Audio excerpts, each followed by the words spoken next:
Okay, we're recording, so I'll hand it over to Gail and Kat. Thank you, Josie, and Thank I'm going to pass it on to Katerina, who will introduce our guest today. And I was just in advance, thank you all for being here. Thank you, Gail. Welcome, everybody. Thanks for joining us. And thank you especially to Laura Shanazi and Dr. Mo Gelbart for joining us here today. Great to see your lovely faces. I'm going to start by just introducing Laura Shanazi, and then we'll go into the testimonials. And then afterwards, I'll have Laura introduce Dr. Gelbart, and both will probably say a few words. So Laura Shanazi grew up in Palos Verdes and graduated from USC in 1982 and began her fundraising career of many years. In 2001, she accepted the position of Executive Vice President of the foundation at Torrance Memorial. Laura is very excited every day for work, doing something important and positive in our community. For without our health, we cannot help others and enjoy life. Very true. Laura has been married to her wonderful husband, Mark, for 34 years, who is the executive director of South Bay Children's Health Center, which Vistas also generously supports. Together, they have 3 grown children and live in PV Estates, where they also are expecting their first grandson very soon in March. Congratulations. How exciting. Laura also enjoys volunteering as well outside of her job and currently training for a real big hike, the Catalina 50K. Laura's connection at the Thelma McMillan Center began back in 2003 when they received a generous gift of $5.3 million from Carl McMillan. Laura has always shared how wonderful it is to have an incredible outpatient recovery center in our backyard.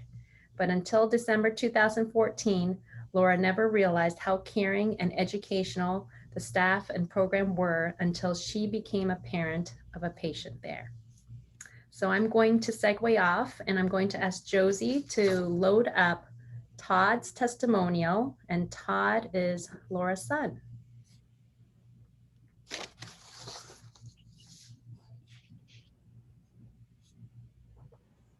And Josie, you might want to ask everyone to unmute. I think that's what we needed to do before, so they could hear the video.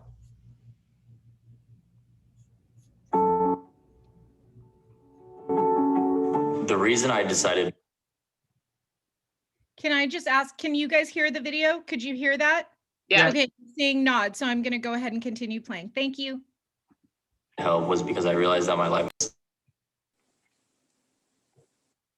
Now we can't. at USC, where on paper looked really good, but internally and even externally, it started to fall to pieces. My friends stopped trusting me. My family stopped trusting me. I started failing out of school. I started making really poor decisions, and I realized that if I didn't get help now, I was either going to end up in jail or 6 feet under, and that's not where I wanted to be. My life has changed drastically since Thelma. Before I got to Thelma and before I got sober, I had all these dreams and aspirations, and I wasn't able to achieve any of those because before I was able to achieve them, I would quit. I would stop doing it, and I would rely on drugs and alcohol to get to the place of happiness where I thought I wanted to be. But when I got to Thelma and I got sober, they had me do a first and a second step, which helped me see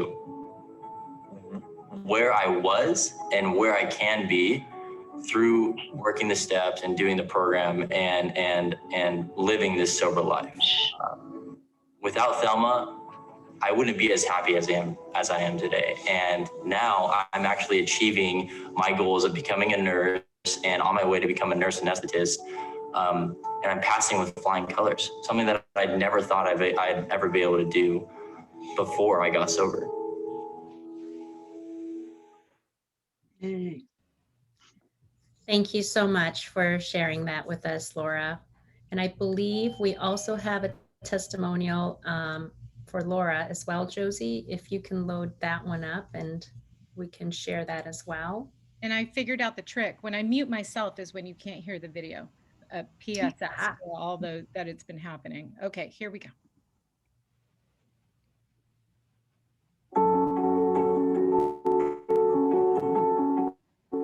What made me decide to get help for our son, Todd? December 17th, 2014, Todd was driving to Colorado to pick up a friend from college, and he got pulled over and arrested, and that changed his life. And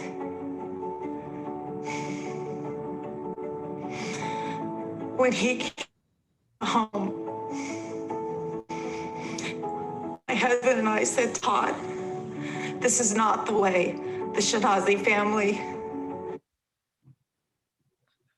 behaves. And we said, you need to make a choice because your life is not going to end like this. And December 30th, he enrolled into the Thelma McMillan Center, and that changed our lives. Our family life has improved for so many reasons since we chose the Thelma McMillan Center. But the number one reason is we have our son back. Todd, when he was using, would make choices that were not really him. And now that he's been sober for almost over 4.5 years,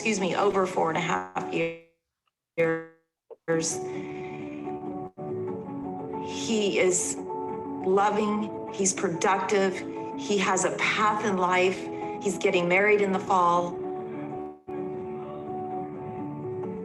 You never stop worrying as a parent, but to know that he always has the Thelma McMillan Center, we always have the Thelma McMillan Center as a resource.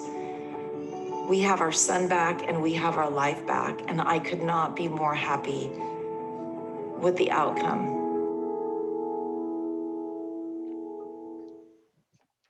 Thank you so very much for sharing such a deeply impactful video and such a personal and difficult journey, Laura.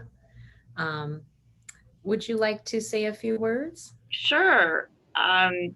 When that all happened, it was a good thing Todd was in Utah when he got pulled over, because we would have wrung his neck if he was close by. It was a very, very difficult situation. You know, like he said, he was at USC and all of our other kids were in college, and this happens. And he tried to, when he first started the program, he tried to get sober and continue on at USC, but unfortunately that was not to be. And so after 2 weeks, he decided to pull out of USC, and he focused 100% on his sobriety. In his first 90 days of sobriety, between the Thelma McMillan Center and all the resources, he attended 300 meetings in the first 90 days.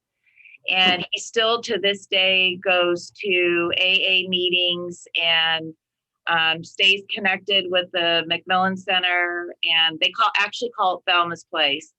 But I'm very proud to say that he is going to school full time, and he is working in the ICU with our COVID patients at Torrance Memorial.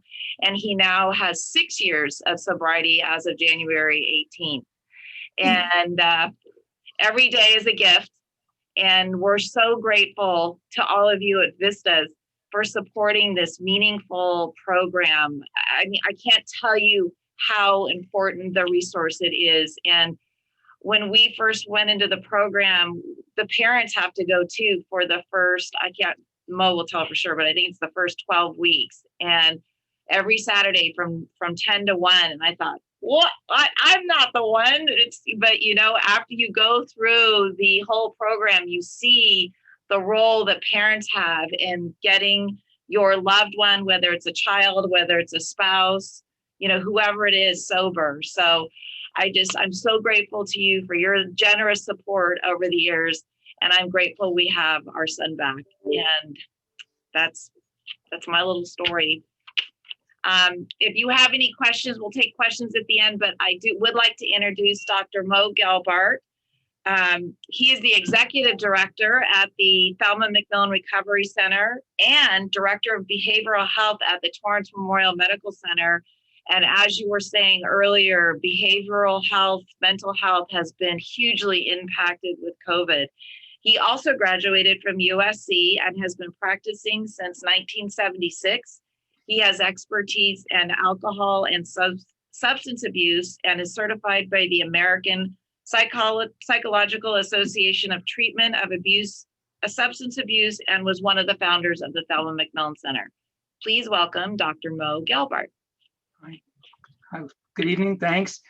Appreciate the, I was going to say, I appreciate the opportunity, but more importantly, I appreciate the partnership that we've had with you and your organization all these years.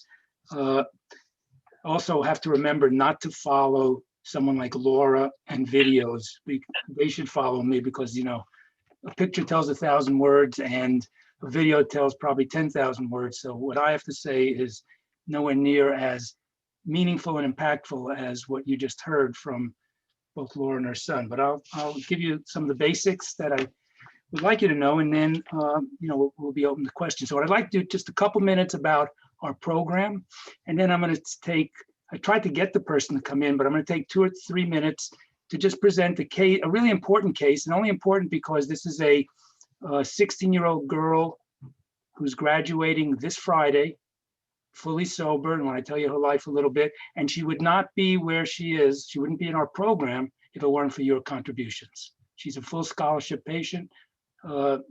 Insurance didn't pay. I'll get into it in a little bit, but she wouldn't be where she is.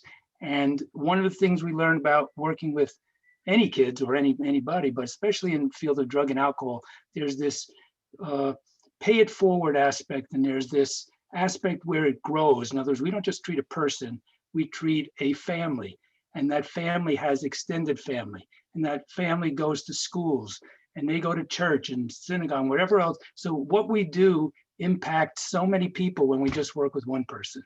So again, I just want you to know that you make us able to do what we do, which is we never turn anybody away for finances.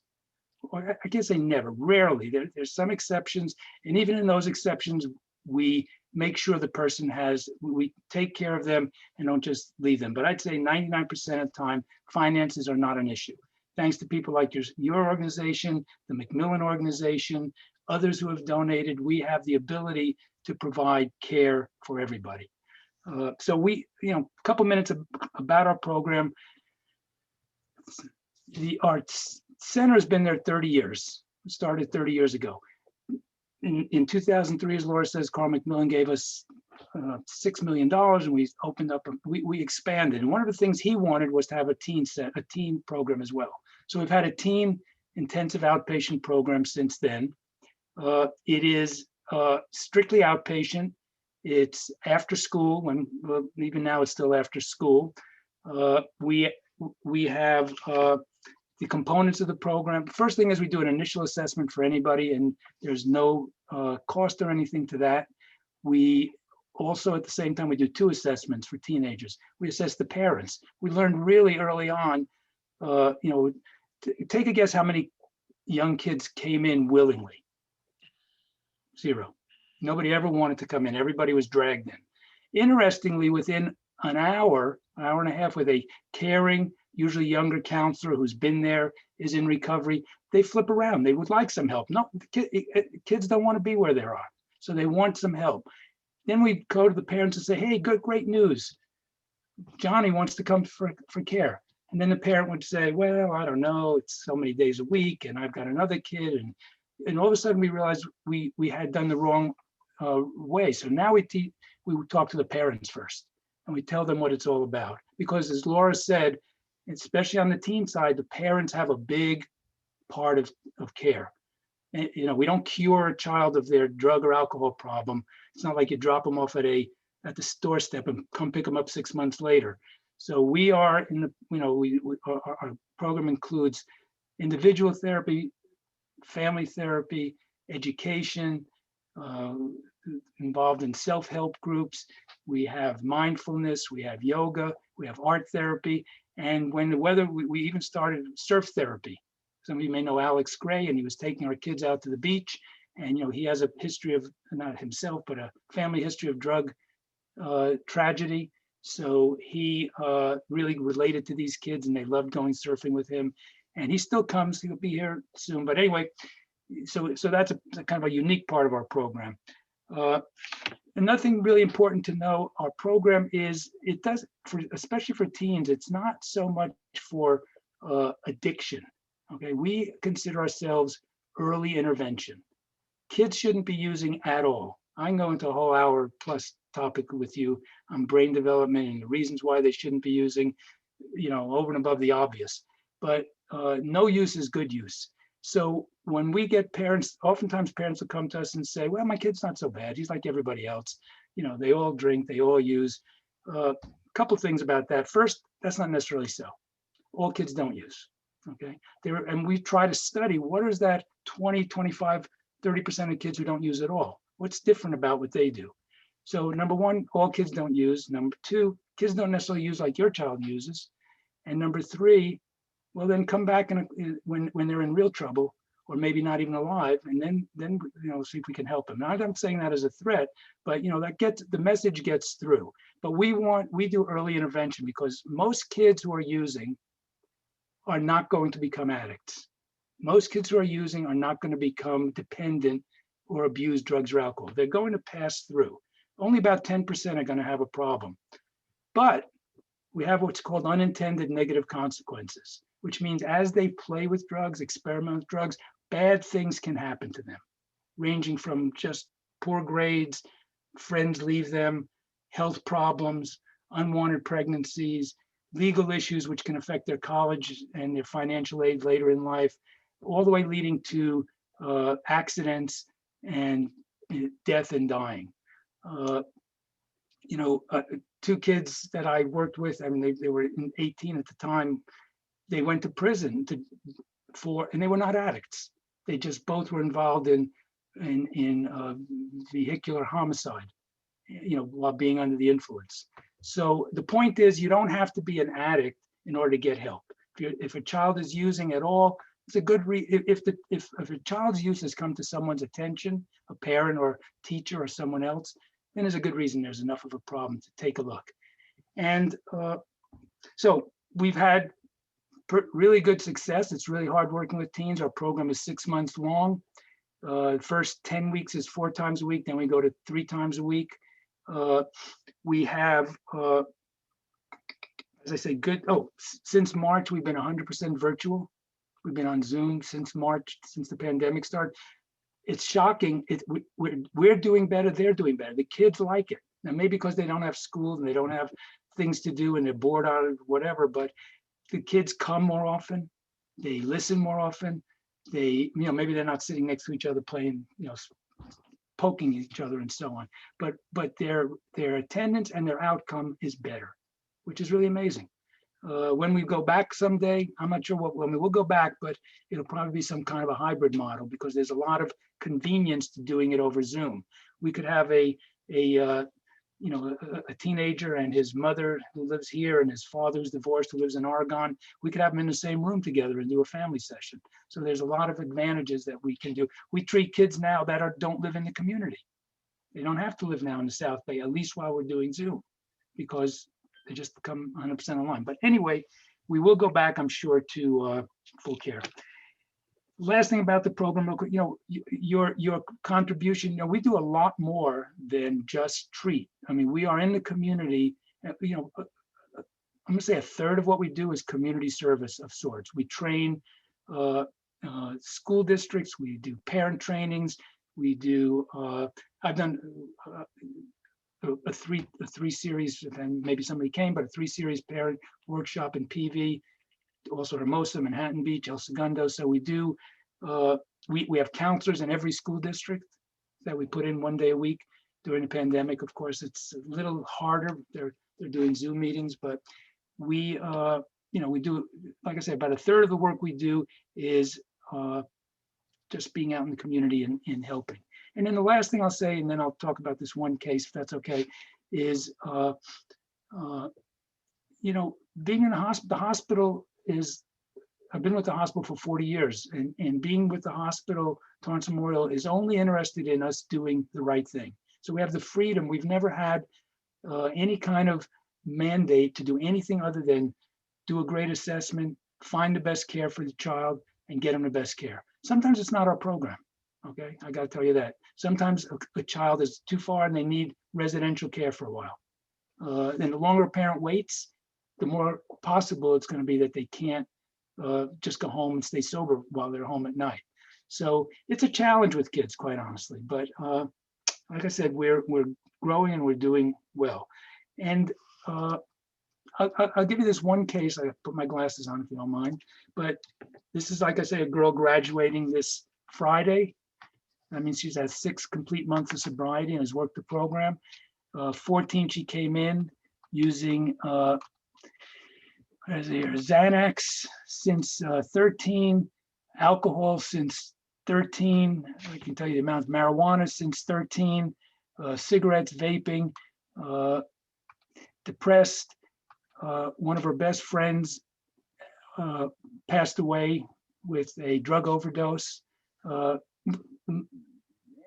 recently, and so she's been depressed and grieving over that prior to coming in. Lots of stress and problems at home, parents fighting and arguing. Dad couldn't handle her use and was always fighting with her as well as with the mother. And so 6 months later, let me get my notes here. I want to say one more thing when I'm done, by the way. I forgot to say about drug use because that reminded me of the girl whose friend died. She has done incredibly well. By the way, this, I run a parent support group for free with South Bay Families Connected. It's on Mondays. If anybody's interested, we'll get you the information, but it's been going on 3 years. And this girl's mother is in our group. So I know how well she's doing. I know how well they're all doing. But anyway, she accomplished all her treatment goals. The family's in a much better space. She's been sober for 6 months, continues to test clean. She understands recovery and addiction. This girl, by the way, now goes to outside AA meetings. She loves them. She goes down to Hermosa Beach. She's increased understanding of recovery and addiction, healthy coping skills, talks to her family, listens to music, journaling, seeing an outside therapist now to deal with her depression and eating issues. Had a history of difficulty in school, including poor attendance, poor grades, negative attitude. Now she is attending a new school and is in the process of credit recovery. Parents and teen, the anger, the yelling is pretty much gone within the family. Father hasn't had an anger outburst in 3 to 4 months. So the family has gotten a lot of help as well as her. And she's a regular attendee, as I say, at AA meetings every Sunday evening. She works with a sponsor and is currently in step 3. And so she's doing extremely well. Again, I just wanted to give you a thumbnail, but she wouldn't be here. She wouldn't be here today, 6 months later, if it wasn't for every one of you. Okay, just flat out. So with that, the only thing I left out, I'm sorry. I said her friend died of a drug overdose. And I said before, unintended negative consequences. Drugs are, as kids experimenting with drugs, they don't have to be addicts that have problems. And especially when they're taking street drugs, they may be thinking they're buying Xanax and it's laced with fentanyl. And first time they try, they could die. That's just the reality. The fentanyl is 50 times more strong, more powerful than heroin. So it's incredibly dangerous.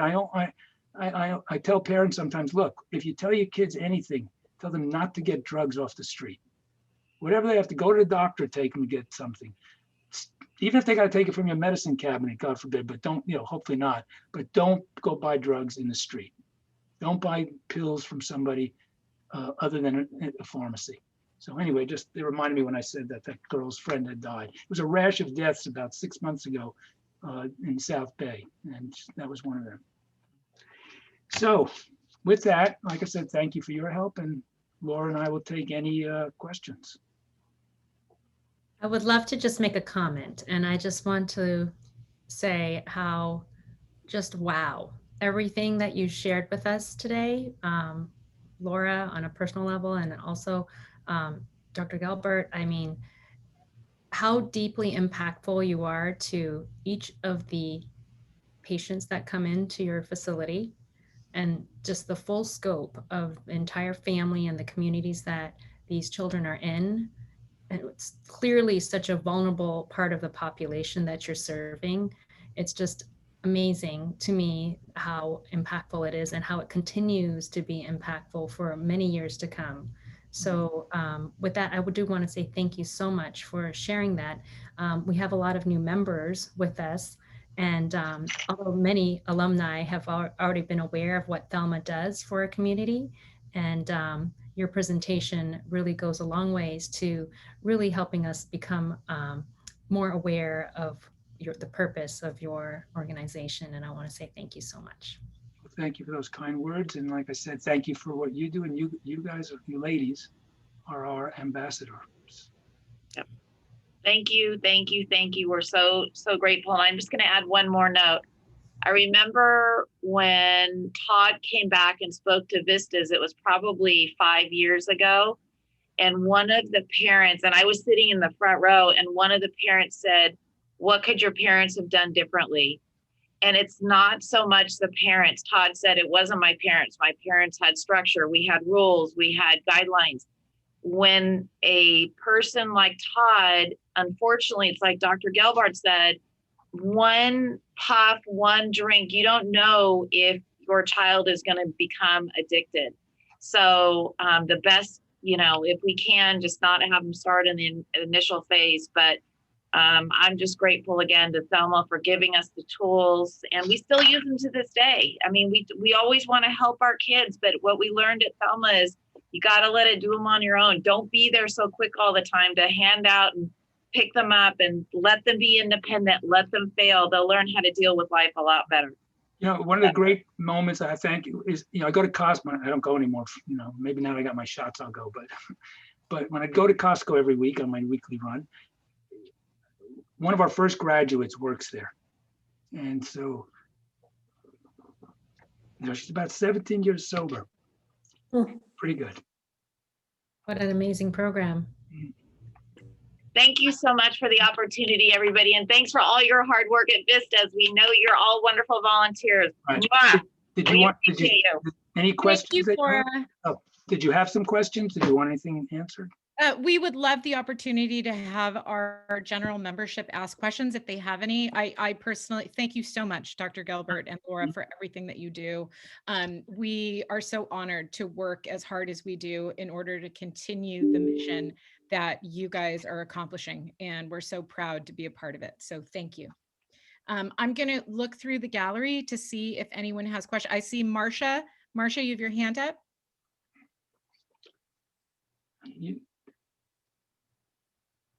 I don't know if it's a question so much as I wonder, I'm sure you heard in the news this weekend, Dr. Laura Berman, I think her name is, her son passed away. Mm-hmm. He got, through Snapchat, a drug dealer delivered to his home, Xanax that was laced with fentanyl. And he overdosed. He was 16 years old. First time, I don't know if it's the first time, I think it might have been the first time he used it.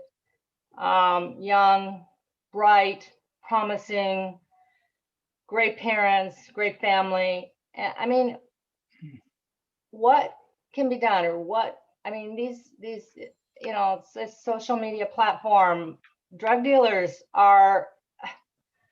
they're getting to kids. I mean, now they can't get to them through the schools or through the streets. They go through Snapchat, and it's just, kids, it's amazing that kids can order drugs like that. And I've heard that, I've not heard of, I know of that, the drug dealer up and they tape it to the lid of your garbage can or something, and the kid comes out and tapes money to the lid, and they make that exchange, and they can order almost anything online. It's like, I'm so glad my kids are older, but now I've got grandkids are going to be, I mean, it's like horrible. That's terrible to hear, by the way. What can we do about this? This is not a great answer, but it's have a relationship with your kids as early as possible with, and I always use the word dialogue/talk so your kids will listen, and listen so your kids will talk. Try, the more you can have a an ability to dialogue with them, the better they will be, and the more you will be able to recognize some of these. And then secondly, trust your guts, trust your feeling, and don't accept any kind of use. Doesn't mean you can stop it, I'll be honest, but what I call zero tolerance means I won't accept any. I will work on it, we'll talk about it, we'll fight over it, I'll try to help you with it, but I'm not going to be, we have parents who give alcohol to their kids. We have parents who, think of giving some of their drugs to their kids rather, so it's just an awareness of the signs, awareness of what's going on with their friend. I mean, we have a whole, I give lectures, we have a list of 20 things to would be signs and symptoms of a child possibly using drugs. So you just got to be aware of those things. Yeah. By the way, last thing, sometimes you can't do anything. You do I talk too much, and when it's time to stop, just say stop. But when I started as a psychologist, in the beginning, it's really quick. I say, wow, this makes perfect sense. Kid comes in, they have these terrible homes, lots of trauma, lots of tragedy. Of course, the child is going to be have trouble. Then I remember literally, it was a couple from PV. The parents were great. They were both doctors. They had a great family, great life. And here was this kid that was a mess. And I said, oh no, there goes my theory. It's like, what happened? And how did this occur? And those to me were the scariest ones. So sometimes you do everything as well as you can, and you still can't stop. Very, Josie? very, very good comments, Dr. Gelbart. Thank you so much for that. I'm looking around in the gallery. I see Roxanne has a question or a comment. I do. I think you might have said this and I missed it, but how long is one of the patients or clients in the program? Are they really active for 6 months, a year, 5 years, 10 years? How long? Great question. Well, our program is 6 months. It used to be a year, but when we told the kids a year, they flipped out. So they complete in 6 months, but after 6 months, they can come as long as they want. They can come to continuing care for years. So we have some people show up, on our adult side, we have people coming for 30 years. They still come once a week. But on the teen side, it's a little less often, but they're free to come anytime. But 6 months, they complete the actual treatment that we give them. Okay, on a follow-up question then, I'm sorry.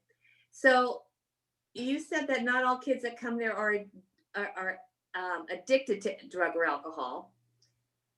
When they leave there, are they totally clean, nothing at all? And is that what the expectation for them after they leave there? We have a totally abstinent program.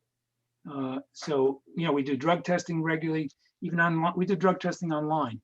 Kids get drug tested at least 3 times a week. We provide the parents with kits. And anyway, the answer is yes. It's a complete abstinence program. It's hard. It's hard getting a kid to stop, but we get them to stop for at least 6 months so they can evaluate what's my life like for 6 months of not using. If they can't stop, we don't throw them out if they don't stop immediately, but if they absolutely can, they continue to use, then we consider having them in a residential care for a week or 2 or 3 or however long it takes, and then they come back. And one last thing about that, because a lot of you probably have heard, some kids who are having real trouble, they go off to Utah and places like that where they go for wilderness programs and they go away for 6 months, sometimes a year plus. Here's the deal on that. We see a lot of those kids when they come back. They have to come home at some point. And when they come home, they have to go back into their community. So they really benefit from our program anyway after that, because we help integrate them into the community, into a sober community. Lots of kids don't even understand that there's a whole world out there of kids who are cool and have fun and go to parties and play sports and don't use. So they've got to learn that. They've got to find those people.